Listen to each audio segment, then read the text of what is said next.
Usap mayang buntag udto gabi mga idol o good morning whole universe. Karon kay sayo man ko nakamata unya na hinduman ako nga ingon si Mita nga dapat kada adlaw daw mag-post og video para consistent. Nya kay wala mo kay manuna na content akong content karon mao ang malibang. Di joke ra. Today's content mga idol mao ra gud ni manguha ra sa mga jersey para labhan kinahanglan jud ni nga i-post nimo og ipaybawas ng tao sa ibang kalibutan nga imo nang panguha ng jersey kay labhan.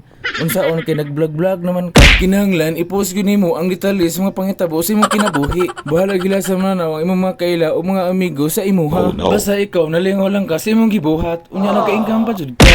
Mao na ang tunos at lingog kung mag-voice over. Murag kala. Di ara. Maglaba ko karon mga idol kinahanglan may plano nga ride og mga adlaw April 12. Okay lang kauban kundi ang pinagagwapo sa ibang kalibutan si DJ Lamusti. Kurya buyag. O ginahanglan sa din ako ipayon ni akong bike karon mga idol kay wala siya kadina. Nabali ang RD kay gikit-kit man ni Reggie pag ride namo. Og buro to kong mga video mga idol og daghang salamat.